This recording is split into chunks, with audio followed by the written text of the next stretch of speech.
Hello guys, आप सबका मेरे चैनल में स्वागत है। तो निफ्टी आज आप देख सकते हो 227 पॉइंट अप क्लोज़ हुआ है। फिशर्स की अगर 30 मिनट्स टाइम फ्रेम की चार्ट की बात करें तो देखिए बाज़ार जो है ना यहाँ पे खुला था। ठीक है, लाइन ऑलरेडी 2.0 के लेवल पे हम लोग थे। तो मेरा मतलब मैंने फ्राइडे के वीडियो में क्या कहा था कि हम लोग सेकेंड हाफ तक बॉटम टॉप बन जाएगा और हम लोग एक हो सके तो थोड़ा बहुत करेक्शन देखने को मिले। ठीक है, तो आज क्या हुआ कि आज देखिए बायर्स काफ़ी एक्टिव थे बाज़ार में, क्योंकि वीकेंड में काफ़ी न्यूज़ आया था कि ईरान पे अटैक हुआ है, ईरान ने भी रिटेलिएट किया है इसराइल पे। ओके, तो ये अटैक वाली न्यूज़ पे लोग सोच रहे थे कि मे बी मार्केट जो है एक कोई reaction they they, negative reaction they they.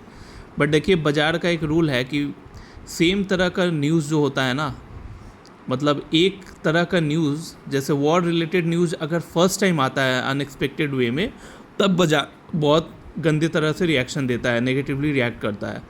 But अगर हर महीने डेढ़ महीने में अलग अलग कंट्री से वॉर होता रहे दूसरे दूसरे देशों का, तो बाज़ार जो है ना ये एक तरह का बोर हो जाता है। एक न्यूज़ पे ना दो बार वो सेम रिएक्शन नहीं देता बाज़ार।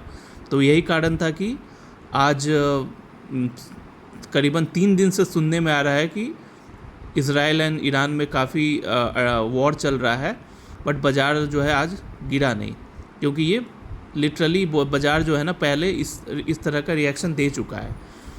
तो उसके लिए कोई नई बात नहीं थी, इसलिए बाज़ार ने कोई रिएक्शन नहीं दिया। और एक बात था कि ऑपरेटर्स जो लोग होते हैं बाज़ार के, जो लोग शेयर बाज़ार को हैंडल करते हैं, जो लोग शेयर बाज़ार में हेविली पैसा पंप करके मतलब एक दिशा में लेकर जाते हैं या जो भी मतलब मैनेज करते हैं बाज़ार को, तो वो लोग नहीं चाहते कि बाज़ार फिर टूटे।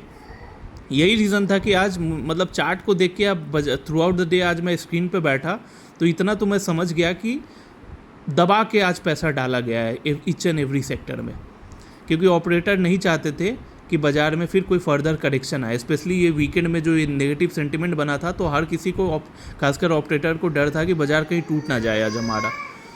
तो सुबह से ही मैं देखा 9:30 बजे के समय से दबा के ऑपरेटर ने पैसा डाला है। यही रीज़न था कि ये जो लाइन था जो कि सेकेंड हाफ में आज नीचे आने वाला था बाज़ार, ये एंड तक मतलब 2:30 बजे तक आप देखो ये लाइन ऊपर गया है। ठीक है, इंडिकेट करता है कि बायर्स काफ़ी आज एक्टिव थे, एग्रेसिवली बाई कर रहे थे, इसलिए लॉन्ग ग्रीन कैंडल भी बना है, आप देख सकते हो।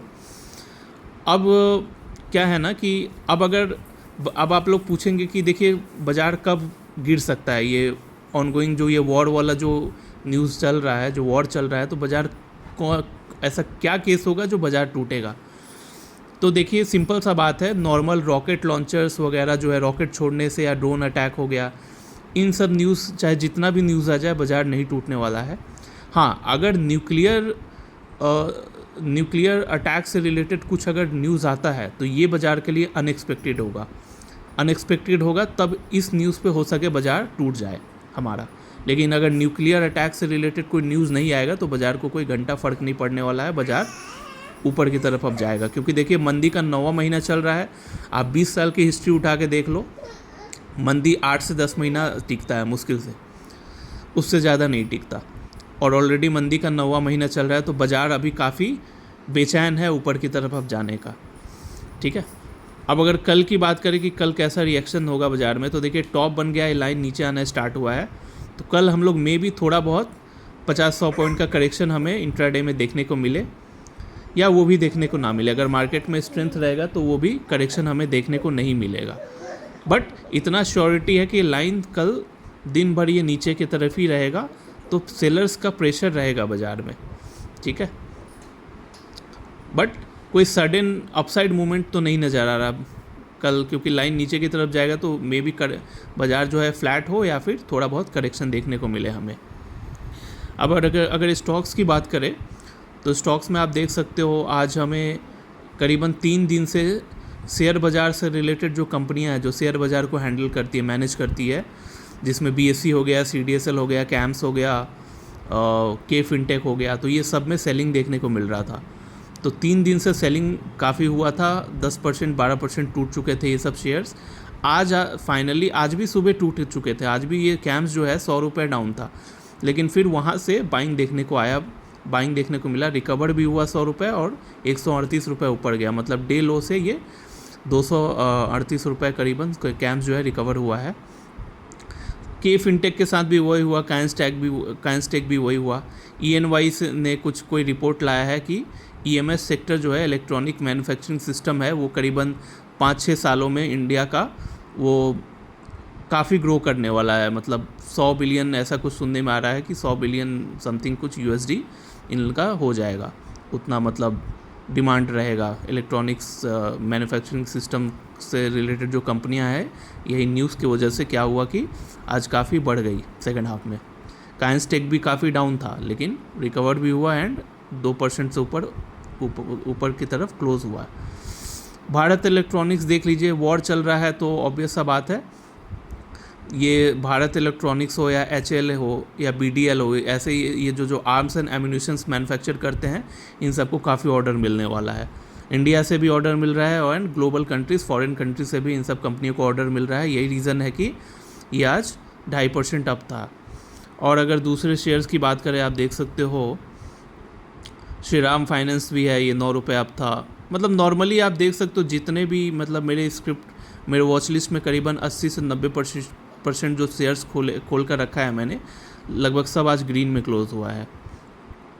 आप लोगों को मैंने पहले ही बता दिया था कि मैं अब वेदांता बाई किया हूँ, 16 लाख रुपए का माल उठाया है, तो वेदांता आज 5 रुपये 80 पैसे ऊपर क्लोज हुआ है। वेदांता से रिलेटेड और एक चीज़ मैं अपडेट देना चाहूँगा, परसों इसका डिविडेंड अनाउंसमेंट होगा। परसों वेदांता का जो बोर्ड ऑफ डायरेक्टर्स हैं, ये लोग डिविडेंड अनाउंस करेंगे, इस फाइनेंशियल ईयर का पहला डिविडेंड होगा। तो हम लोग उम्मीद कर रहे हैं कि 3% तक का डिविडेंड मिल सकता है वेदांता में। 3% के आसपास वेदांता डिविडेंड दे सकता है, और इसने रिकॉर्ड डेट फिक्स किया है 24 जून को। तो जो लोग 24 जून तक इस शेयर्स को होल्ड करेंगे, उनको डिविडेंड मिलेगा 3% का। और वेदांता का एक चीज़ और कहना चाहूँगा कि अभी तो जून का महीना है, जनरली ये आप देख लेना इसका हिस्ट्री कि एवरी ईयर ये सेकंड हाफ में, मतलब जून से लेके दिसंबर के बीच, ये 4 बार डिविडेंड देता है। और टोटल डिविडेंड अमाउंट को अगर आप परसेंटेज में कैलकुलेट करोगे तो 10% होता है, 10%। तो मतलब इतना आप श्योरिटी रखो कि अगर जो लोग अभी बाई करोगे इस शेयर को, वेदांता को, आपको डिविडेंड के थ्रू गारंटी 10% तो मिल ही जाएगा। 10% आपको रिटर्न 6 महीने में मिल जाएगा डिविडेंड के थ्रू, प्लस क्योंकि इंडेक्स तो यहाँ बैठेगा नहीं, 9वां महीना मंदी का चल रहा है, तो कमिंग 6 मंथ में इंडेक्स को तो ऊपर ही जाना है, ऑल टाइम हाई के ऊपर जाना है। तो ऑब्वियस सा बात है, जब भी इंडेक्स ऑल टाइम हाई के ऊपर जाता है, निफ्टी जब भी ऊपर भागता है, तो वेदांता तो नीचे गिरेगा नहीं। इसका क्वार्टरली रेवेन्यू हो या ईयरली रेवेन्यू हो, आप देख लो काफ़ी ये ग्रो कर रहा है, तो ये कंपनी का शेयर भी ऊपर भागेगा। तो उम्मीद करके चलो कि आपको डिविडेंड के थ्रू 10-11% रिटर्न मिल जाएगा 6 महीने में, और 6 महीने में शेयर जो है 15-20% की रैली भी दिखा सकता है। तो टोटल आपको 20-25% गेन दे सकता है वेदांता। तो काफ़ी अच्छा है, मौका है, आप चाहो तो इसको खरीद सकते हो। और अब अगर पोर्टफोलियो की बात करें, तो पोर्टफोलियो आज मेरा 21,700 रुपये आप गया, क्योंकि वेदांता में ही मैं 3,400 मैं शेयर्स होल्ड करता हूँ, वही आज 5 रुपये बढ़ गया। तो आप समझ लो कितना हुआ मेरा, 17,000 वहीं गेन हो गया, और रिमेनिंग शेयर्स वगैरह जो होल्ड किया हूँ वहाँ से 3-4 हज़ार गेन हुआ। तो मतलब 21,700 मेरा पोर्टफोलियो आज बढ़ा है। अब अगर ब्रोकिंग डिवीज़न की बात करें, तो ब्रोकिंग डिवीज़न में कैश का टर्नओवर हुआ है 2,76,000 रुपये, तो यहाँ मुझे 1,000 रुपये मिलेंगे। ऑप्शंस में टोटल ऑर्डर काउंट हुआ है 302, तो यहाँ 3,020 रुपये मिलेंगे। तो 3,020 प्लस 1,000 हो गया 4,000, 4,000 प्लस 1,000 मुझे एक मैम ने फ़ीस पे किया आज, उनको कुछ हेल्प चाहिए था मार्केट आवर में, कोई एडवाइज़र मेरी क्लाइंट है, तो वहाँ से 1,000 आया। तो 1,000 प्लस आपका 4,000 इज़ इक्वल टू 5,000। 5,000 को मैं अगर पोर्टफोलियो में कितना वैल्यू ऐड हुआ है आज, 21,700, तो 5,000 इसमें ऐड करता हूँ तो 26,700 का मेरा आज का नेट गेन रहा। सो आज के लिए इतना ही। Thanks for watching and bye bye.